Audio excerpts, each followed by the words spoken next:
Bonjour à tous chers mortels, c'est Dragma, on se retrouve avec de nouveaux achats manga. Oui, j'en ai fait il y a... Bon, voici c'était le 18 mars et là on est le 23, ça fait une semaine que je les ai fait plus ou moins, ça va. Beaucoup de choses encore et j'ai très peur pour les mois à venir parce que quand je vois tout ce qui est acheté encore, le mois de mai ça va, c'est plus juin où je me dis putain c'est la merde. Donc on attaque, il y en a beaucoup, donc peut-être encore une vidéo qui va être en deux, on verra. Donc nous avons Hello on Hello, donc c'est un titre qui a été qui m'a été prêté par mon libraire, parce que c'est un one shot, c'est vrai que les one shot c'est pas ce que je préfère. Collection Moonlight, donc j'appelle ça la collection dépression un petit peu de Tonkan, mais c'est quand même des titres qui sont sympas. Mais voilà, quand tu les lis, attends-toi que c'est pas très joyeux. Tu sais Yossi, je je suppose. Au moment où j'entendis cette voix pour la première fois, je m'arrêtais de marcher. Ce jour-là, je rentrais du lycée, j'étais passé devant le stade du collège, puis devant la gare qui se trouvait juste à côté de la librairie. Et là, sur un terrain vague, et où reposait le chat blanc, se tenait toujours une fille étrange, Yuki Shina, qui disait me connaître et qui venait me parler. Nous avons ri, nous avons pleuré, nous nous sommes disputés et tenus par la main, nous avons empilé les unes sur les autres tous ces souvenirs disparus et ces promesses inexistantes. En réalité, je n'avais rien compris ni la valeur de ces sourires, ni le sens de ces larmes, ni même un seul de nos souvenirs pleins de première fois. Ok, donc c'est à tester, voilà, c'est le genre de titre qui me tente pas forcément, mais je me dis pourquoi pas à lire, on verra bien. Je ne l'ai pas encore testé celui-là. Je vais vous dire encore une fois les titres que j'ai testés ou pas. Sans complexe, deuxième tome de la série. Ça vaut que j'étais très intrigué et j'aime bien pour l'instant. J'ai une foisson de mangas à vous présenter. Je suis désolé, je suis pas très actif sur ma chaîne en ce moment. Ça fait un moment maintenant. Donc voilà, mais je reviens petit à petit. Je m'en excuse encore. Donc on suit une jeune fille qui est assez complexée par son apparence, donc assez bouboule, un petit peu grosse quand même. Pas spécialement jolie, qui ne se maquille pas, etc. Bon, moi perso je suis pas fan du maquillage, mais bon voilà, elle ne se considère pas belle et tout. Et dans sa famille, elle a une cousine, si je dis pas de bêtises, qui est une superstar, super jolie et tout, et qui ça va encore plus la complexer. Et du coup, elle va décider du jour au lendemain de commencer à faire un régime, commencer à avoir plus confiance en elle, changer son apparence, et voilà, faire en sorte que elle s'accepte beaucoup plus dans son corps. Donc voilà, j'ai bien aimé le principe du premier tome. Donc bon, maintenant à voir, je vous en parlerai un peu plus en détail. Il faudra peut-être pas, j'allais dire le relire. En fait, il y a des titres des fois. Faut vraiment que je les relise parce que ça fait tellement longtemps et je les ai lus un peu en mode random que des fois je m'en rappelle pas à 100%. Lui, je suis entre deux, je me rappelle quand même bien. Pas lu encore. Demon Slave, 6ème tome, une série que j'ai vachement accroché. Le 6ème tome était un peu plus soft, là on était vraiment plus sur de l'histoire. C'est un manga que j'avais acheté à Noël, j'avais demandé l'intégrale de ce qui était déjà sorti. Où en gros on suit un monde où les femmes dominent complètement, et les hommes sont là en tant que, voilà, on les accepte en tant que salariés classiques, mais il y a peu de chances qu'ils arrivent à des très hautes fonctions, parce que les femmes dans ce monde possèdent pour la plupart des pouvoirs liés à un fruit démoniaque qui leur permet, voilà, d'avoir différents pouvoirs, et ça leur donne toute puissance. Et les hommes sont tout en bas de l'échelle. Et à un moment on va avoir un jeune homme qui va être transféré dans le Mao, si je dis pas de bêtises, donc c'est le sort de monde des démons, et qui est protégé par différentes brigades de femmes, et lui il va avoir un sorte de pouvoir lié justement à une jeune fille et une commandante, et du coup ils vont se battre contre ces différents démons. Bon, bien sûr ça va être plein de trucs, on va avoir les ennemis qui sont des démons, on va voir qu'il y a du complot, etc.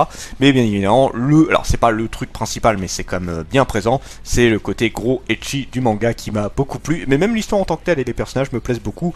On est dans du style Pantsu à 100%. Alors je sais pas qu'est-ce qui est tombé, non je sais c'est quoi. Prenez pas gaffe à ça, vous avez rien vu. Donc voilà, j'aime beaucoup. Demon Slave, c'est une série que j'aime vraiment énormément et que je vous conseille. Donc lui, je l'ai lu, c'est un des premiers que j'ai attaqué d'ailleurs. Ayakashi Triangle, j'ai pas encore fini, je suis au quart du premier tome. qui est de l'auteur de Tool of Rue, si je dis pas de bêtises. Donc c'est un peu particulier, j'avoue, je vais avoir du mal à résumer, parce qu'il y a beaucoup de choses à dire sur ce genre de titre-là, donc je vous fais un résumé très rapide, j'ai pas encore fait la présentation du manga. On suit en gros un jeune homme qui est expert en destruction de yokai, ou en tout cas protection des humains vis-à-vis des yokai, et notamment de son amie d'enfance, qui elle est une vierge, ils appellent ça comme ça, qui a un pouvoir débordant et qui attire une bonne partie des yokai. Elle est plus ou moins amie avec les petits yokai qui sont pas dangereux avec elle, et le problème c'est qu'il y a des grands yokai qui eux veulent la bouffer ou la capturer pour récupérer ses pouvoirs. Et du coup on va suivre ses mésaventures, et bien évidemment c'est dans la même veine que Tool of Rue, c'est beaucoup de cul, de boobs, etc. Et on est sur du type pantsu à 100%. Donc encore une fois, moi je trouve ça très rigolo. J'aime beaucoup ce titre là. J'ai pas encore tout lu, donc maintenant à voir. Les carnets de l'apothicaire, 8e tome de la série. Série, ouais, on en reparlait avec mon libraire, c'est qu'il y a, en fait, la maison d'édition Kiun n'a pas trop fait de pub dessus et pas trop de monde. En fait, c'est vraiment les lecteurs qui le sont partagés, et certains libraires qui ont montré cette série-là à leurs lecteurs, etc. Donc, mais je suis content, c'est une série qui trouve son public et qui est vraiment très très cool. Alors, pour l'histoire, on suit une jeune fille qui, à la base, vivait dans le quartier des plaisirs, et qui va se faire capturer pour être ramenée du côté de la noblesse en tant que servante. Et en fait, elle va très vite se distinguer, parce qu'elle en a pas grand chose à foutre de la noblesse en soi, hein, ça l'impressionne pas plus que ça. Alors bien évidemment, elle fait gaffe, parce que c'est qu'un faux pas de travers, ce genre de truc là, ça pourrait lui couper la tête, hein, faut pas déconner non plus, elle sait très bien où est sa place, mais voilà, elle a quand même son caractère, elle a ses envies, notamment liées à tout ce qui est lié à l'apothicaire, voilà, les poisons, les plantes, tous les trucs du style un petit peu particulier, elle adore ça, et là par contre elle s'en fout royalement de perdre la tête ou de se faire dégommer. Si elle peut atteindre ses objectifs, elle le fait. Et c'est une série qui est vraiment excellente et qui est toujours aussi bien, plus on avance, plus c'est cool, et on a des personnages très sympathiques, mais l'héroïne principalement, mais c'est vrai qu'on a une bonne ribambelle de personnages assez cool. Donc voilà, série que je vous conseille également, et oui, je l'ai déjà lu. Nous avons Shigahime. Alors c'est un des rares mangas de Mangetsu que j'ai lu, c'est cette nouvelle maison d'édition. J'ai pas lu grand chose je crois que c'est peut-être le deuxième manga que j'ai lu. J'en ai lu un autre mais je l'ai pas aimé du tout. Et lui c'est le deuxième. Ça va, c'est plutôt sympa. C'est alors j'ai plus la catégorie de ce genre de manga là. En gros, on suit un jeune homme qui va se faire avoir par une vampire de sang, de premier sang, on va dire ça comme ça, donc vraiment une vampire originelle, qui va en faire son familier, donc ça va le transformer en une créature, une sorte d'épouvantail très chelou, qui contrôle même pas très bien ses pouvoirs. On est au début, hein, en même temps j'ai envie de te dire, familier qui est normalement sa tâche première est de ramener du sang ou des cœurs pour nourrir sa maîtresse et un petit peu lui également. Sauf que lui, il n'est pas du tout d'accord avec ça, il n'a pas envie de tuer des humains. Et il veut aussi protéger sa copine. Et c'est une série qui est pas trop mal, pas exceptionnelle en soi, mais qui se lit plutôt bien. Je ne sais pas combien de tomes il va avoir pour cette série-là. Voilà, pour le public averti, oui, clairement, hein, parce que c'est... alors, on voit de la nudité, c'est pas le but premier de ce manga-là, hein, c'est juste que, voilà, vraiment, on est en mode, on s'en bat les couilles un petit peu. Mais le côté gore est quand même vachement présent. Mais c'est très très bien, j'ai beaucoup aimé, et j'ai lu le deuxième tome également. Ghost Girl, alors par l'auteur de... j'ai perdu... Rosaria Vampire, c'est ça, c'est l'auteur de Rosaria Vampire, donc je pensais pas qu'il ferait une autre série. Je crois qu'il en avait fait une autre de mémoire. À l'aube de la trentaine, Chloé voit son rêve de devenir une célèbre actrice s'éloigner de plus en plus. Cela dit, s'il y a bien un domaine dans lequel la jeune femme excelle, sans même le savoir, c'est celui de force occulte, la faute à son don inné de médium. Un jour, Kay, Ghost Reaper de son état, fait éruption dans sa vie. Mandaté par le bureau d'administration de l'autre monde, le jeune homme doit exterminer des esprits malfaisants directement échappés des enfers. Bien malgré elle, Chloé devient la cible de ces horribles monstres, ayant infecté en masse le monde des mortels. Je l'ai pas encore lu, et ce qui est marrant, c'est que c'est sens français. On a un autre sens, ce qui est assez particulier. Donc là, ça me fait bizarre pour vous présenter. Je ne l'ai pas encore lu. J'ai pas encore lu. Je vais pas tarder à l'attaquer, mais là, j'avais d'autres titres que je voulais lire en priorité. Il va venir, il n'y a pas de problème. Donc à voir. Je sais pas ce que ça va donner. Harry Fureta, 8e tome de la série. On commence tout doucement à se rapprocher enfin tout doucement, non, on a fini la première saison si je dis pas de bêtises, et on se rapproche tout doucement de la deuxième. Bon, je pense qu'on l'a déjà attaqué d'ailleurs, et j'attends de voir justement ce qu'il y aura après, parce que là la deuxième saison de l'anime c'est terminé. Et j'ai hâte de voir la suite de ce qui va se passer. Donc Harry Fouetta, on suit l'histoire de plusieurs élèves d'une classe qui ont été transférés dans un autre monde pour le sauver. Et à un moment, quand ils sont partis dans un donjon pour s'entraîner, il va se faire trahir par un du groupe, tomber, genre ils étaient au 20e étage, lui il va tomber genre au 80e, donc un endroit qui est pas du tout à son niveau, qui est beaucoup trop élevé, des créatures surpuissantes. Il va survivre tant bien que mal, mais il va vivre un véritable enfer, et il va en ressortir beaucoup plus fort, et il va décider de faire un gros fuck au monde, hein, voilà. J'ai été trahi, j'ai vécu un enfer, allez tous vous faire foutre, je fais ma propre vie, je fais mes propres objectifs. Et il va rencontrer plusieurs partenaires, notamment Yue qui est une vampire, il va rencontrer une femme lapine, il va rencontrer une dragonne, il va rencontrer plusieurs personnages, et c'est une série qui est vraiment très très cool, un isekai qui se démarque vraiment de ce qu'on a l'habitude de voir, et je vous le conseille vraiment énormément. C'est une très très bonne découverte je trouve. Ensuite, nous avons Sex Education 120%.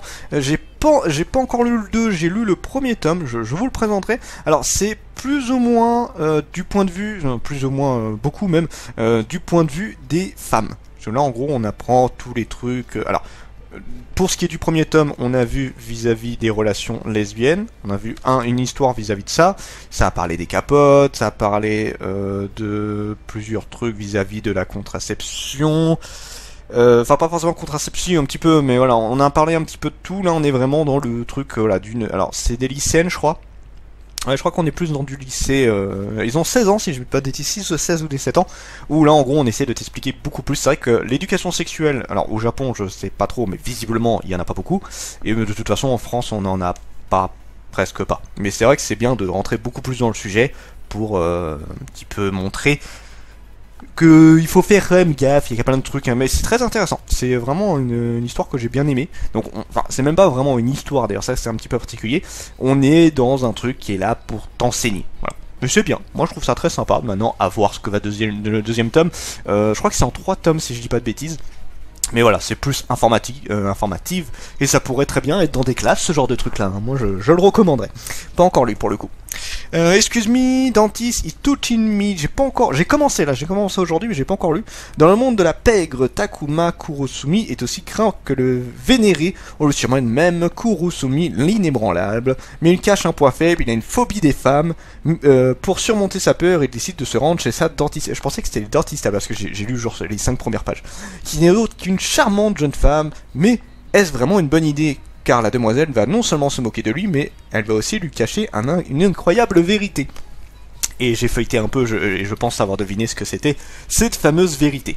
Donc à voir, ça a l'air rigolo. Voilà, c'est le genre de manga un petit peu con que j'aime bien de temps en temps. Donc voilà, à voir, je ne l'ai pas encore lu. Sakamoto, oh là là, attention, c'est le gros titre de Glénat, qu'ils en ont mis plein la gueule, qu'ils ont fait de la pub. Alors, sans déconner, enfin, ouais, c'est surtout Glénat qui fait ça, je suis en train de réfléchir. C'était qui déjà? Je réfléchis à ce fameux titre. J'aime bien parce que mon libraire m'a appelé aujourd'hui par rapport à ma vidéo. Alors, pas pour ça, mais dire ah oui, le titre que tu trouvais pas, c'est Jujutsu Kaisen. Ah oui, c'est vrai, j'avais dit un titre que j'aimais pas du tout et j'avais occulté le titre, il me l'a rappelé. Et ça se trouve, je vais pas m'en rappeler là. Si je crois que c'est Kaiju 8, si je dis pas de bêtises, donc le fameux manga que Louis-San a présenté. Je sais plus c'est quelle maison d'édition qui a fait ce titre-là.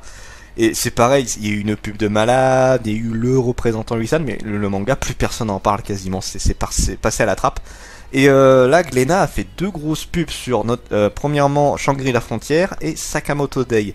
Et alors, je sais pas ce qu'il en est pour Sakamoto Day, je crois que c'est un peu plus de succès, mais Shangri-La Frontière, ça a été un bide, ça marche un tout petit peu, mais vraiment, ça, comparé à la pub de malade qu'ils ont fait, c'est pas rentable, je trouve, hein. Et ça, je sais pas ce qu'il en est. J'ai lu les 2 tomes, c'est pas mal. Alors, c'est très classique, hein. Sakamoto Day n'a absolument rien réinventé. C'est un style qu'on voit humour, action ultra connu, ultra basique, il y a vraiment rien de nouveau. C'est dans le style un petit peu Assassin's Classroom, un peu plus bourrin si on pourrait dire ça comme ça. Il y a plein de mangas dans ce style-là, en vrai, il y a vraiment rien de nouveau. Mais par contre, faut avouer, je vais pas être mauvais angle, le manga m'a fait bien rigoler. On a des personnages. Alors, pour l'instant, c'est surtout Sakamoto et son assistant, je vais appeler ça comme ça, qui me font bien rire. Sa femme, ça va. Et pour ce qui est des autres, pour l'instant, c'est un peu en mode, ouais, on verra bien, on aura certainement d'autres personnages. Taro Sakamoto est un père de famille rondouillard, gérant d'une supérette de quartier qui croirait qu'il s'agit en réalité d'un ex-assassin légendaire, craint et admiré par tous les truands. Découvrez à quoi ressemble le quotidien surréaliste de cet homme qui protège sa famille de tous les dangers. Donc voilà, série, je le redis, qui est sympa, mais encore une fois, ne mérite clairement pas toute cette pub. Glénat, alors, c'est vrai que, enfin, dans un sens, c'est vrai que j'ai beaucoup critiqué Glénat en mode, ils ne sortent plus rien. Ils sortent plus rien. Et là, en ce moment, ils te font des pubs de tarés, mais le problème, c'est que c'est des titres vachement random, je trouve pas ça exceptionnel. Parce qu'encore une fois, c'est pas mauvais, hein. Shangri-La Frontière, moi j'aime bien. Clairement, j'aime bien. Je le mets pas dans mes hauts mangas de la mort, mais ça se lit. Ça se lit bien, quoi. Sakamoto Days, c'est pareil, ça se lit bien, mais c'est pas des titres qui méritent une pub de malade comme ça. Je comprends pas le délire de Glénat, ils ont envie de foutre toute leur fric dans des pubs de malade, alors que clairement, on pourrait présenter, même si c'est pas ce que j'aime, mais genre, tu sais, les trucs One Piece, voilà, les gros titres de malade dans ce style-là, je comprends, ça me saoulerait, mais je comprendrais qu'ils mettraient plus de pubs dans des titres comme ça, que dans des titres complètement random. Voilà, et c'est pas les seuls en ce moment, c'est Glénat qui en fait le plus, mais c'est vrai qu'il y a beaucoup de titres vraiment qui ne se vendent pas. C'est Ototo, je crois, qui fait beaucoup ça. Ototo qui fait beaucoup ça, qui met en avant des titres qui franchement random, et qui pour le reste, les séries qui marchent, bah merde. Et c'est dommage. Je m'étale, excusez-moi. Ozuki le stoïque, alors attention parce que là c'est Noev Graphics, donc sous leur nouveau format de 3,95€. Et j'aurais voulu faire une vidéo sur ça, j'ai hâte de faire des vidéos info pour parler un petit peu, il y a plein de trucs que j'ai envie de parler vis-à-vis des maisons d'édition, des trucs qui sont faits en ce moment. Alors, avant de parler un petit peu du truc, je vais parler vite fait de la qualité. C'est pas mauvais. Pour du 3,95€, on est loin d'être mauvais. Alors, on n'a plus de couverture, il y a quand même ce côté-là qu'on se sert beaucoup, moi notamment pour, vous savez, garder les pages. Les pages sont beaucoup plus fines, mais la qualité n'est pas dégueu. Je sais pas par contre si ça peut tenir sur le long terme. Est-ce qu'on est dans la même qualité que ce qu'il y a au Japon? Parce que de ce que je sais, au Japon, les mangas n'ont pas une qualité de malade. Est-ce qu'on est dans la même qualité? Je pense qu'elle est un peu meilleure. Mais c'est vrai qu'en le disant, je me suis dit, est-ce que ça peut tenir vraiment longtemps, ce genre de manga-là? Ou est-ce qu'au bout d'un moment, les feuilles elles vont mourir j'en sais rien. Donc voilà, ça a l'air très fin. Mais ça se lit, c'est pas méga long à lire, hein. C'est vrai que tu le compares à un autre manga, voilà, ça fait à peine la moitié. Mais non, en vrai, en fait, les pages sont tellement fines, vraiment, hein, je sais pas combien il y a d'épaisseur, mais c'est le plus fin que tu peux avoir. Ça se lit, voilà. C'est la qualité de cet homme à 3,95 n'est pas mauvaise. Je m'attendais à bien pire que ça. Maintenant, je sais pas si les autres maisons d'édition vont suivre cette idée de faire des mangas pas chers. De ce que j'ai compris, ça en a intéressé certains. Maintenant, à voir, et pareil, combien de mangas Noev Graphics va en faire. Est-ce que ça a marché également? Parce que c'est des titres très random, c'est pas des gros titres qu'ils ont fait, donc est-ce que ça va marcher? Je sais pas. L'au-delà se compose des paradis et des enfers. Les enfers sont divisés en 8 enfers majeurs et 8 enfers glacés, formant au total pas moins de 272 départements. Seul un Oni féroce saura faire régner l'ordre et abattre le travail colossal de ces immensités infernales. Cet Oni, c'est le premier assistant du grand roi Enma, le stoïque Ozuki. D'ailleurs, je suis deg, le grand roi Enma, il prend tellement cher dans ce manga-là, c'est une divinité, si je peux dire ça comme ça, que j'apprécie beaucoup. Et qui malheureusement, là, s'en prend vraiment plein la gueule. Le grand roi Enma qu'on voit aussi dans Dragon Ball. Donc je vous montre du coup quelques... Alors c'est plus difficile à vous présenter, je vous dis, hein, les pages sont très très fines. Donc là, lui je l'ai lu ce matin même d'ailleurs. Il faut que... Ouais, je le présenterai, mais pas tout de suite lui, je pense. Ça va faire partie des séries que je présenterai dans longtemps. Copélion, et si j'ai pas de bêtises, je crois qu'en fait... En feuilletant, je me dis, mais merde, ça me parle en fait. Ouais, je crois que je suis tombé sur l'animé. J'ai pas tout regardé, mais je suis tombé sur l'animé. Encore une fois, Noev Graphics, avec leur fameux format 3,95. 2036, suite, c'est une catastrophe nucléaire. Toute la région de Tokyo a été contaminée par des rejets radioactifs et interdite d'accès. Pourtant, 3 lycéennes sont envoyées sur place par d'équipements, pas de protection. Ce sont des copélions, des adolescentes génétiquement modifiées pour résister aux radiations et membres d'une brigade militaire spéciale. Leur mission, sauver d'éventuels survivants de la ville fantôme. Je sais pas comment ils peuvent sauver des gens dans un truc où c'est méga radioactif, toi, c'est un peu spécial. Enfin bon.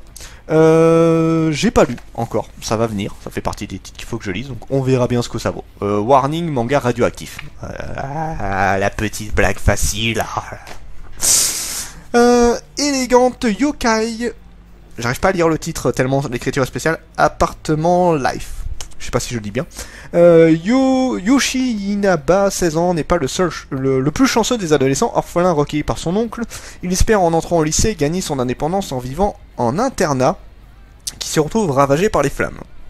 Et il se dégage finalement une chambre à un prix bien trop modique, et pour cause, le lieu est hanté. Pourquoi on n'a pas pareil en France? Moi je veux bien aller dans un endroit hanté si je peux avoir un appartement de 80 mètres carrés à 200 balles le mois. Moi je prends, hein.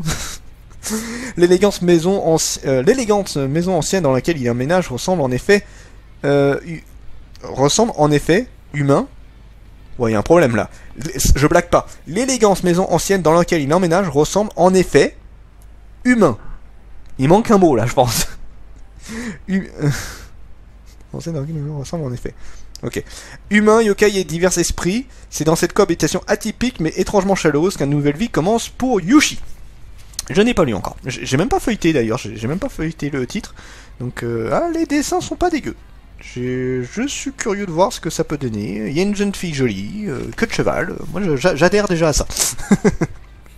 Non, mais on va voir. Je suis curieux de voir ce que ça peut donner comme série. Pas lu encore. I'm standing on a million lives. J'ai rattrapé mes tomes parce que j'avais 2 tomes de retard, j'avais pas lu le 3 à 4. Et là, je viens enfin de les rattraper. Il me reste le 5. Et là, de ce que j'ai vu, on rattrape l'animé complet. Là, en gros, la fin du tome 5, c'est ce que tu vois à la fin de l'animé. Donc, c'est-à-dire que la suite, on verra ce qu'il y a après. On suit en gros plusieurs personnes qui vont être invoquées dans un autre monde. Mais alors, c'est pas un isekai à 100% dans le sens où ils reviennent dans leur monde dès qu'ils ont fini une mission. En gros, ils vont dans ce monde pour accomplir une mission. S'ils y arrivent, ils reviennent dans leur monde. Après, il y a une autre personne qui arrive, ils refont une mission. Et ils doivent faire ça, je crois, une dizaine de fois. À chaque fois, la difficulté augmente. Ils ont de plus en plus de malus. Mais c'est une série que j'ai plutôt bien aimée. Alors, je préfère l'animé, ne serait-ce que pour les dessins qui sont 1000 fois meilleurs. Mais voilà, je suis quand même curieux. Il y a un peu plus de détails dans le manga. Maintenant, voilà, à voir ce que ça va donner. J'attends surtout la suite, en fait. Pas encore lu. Trèfle, alors je vais pas pouvoir vous faire un méga résumé, j'ai pas encore lu le premier tome. C'est un manga de Clams qui a été refait. Voilà, donc c'est terminé en 2 tomes. Et j'ai pas encore lu le tome 1, donc je ne vous ferai pas de résumé. Je vais juste vous montrer un petit peu à quoi ça ressemble. Par contre, la qualité est super cool. Je sais même pas combien j'avais payé celui-là, mais vraiment très bien la qualité. Donc là, désolé, voilà, ça, je l'ai pas lu et je peux pas vous en présenter beaucoup plus.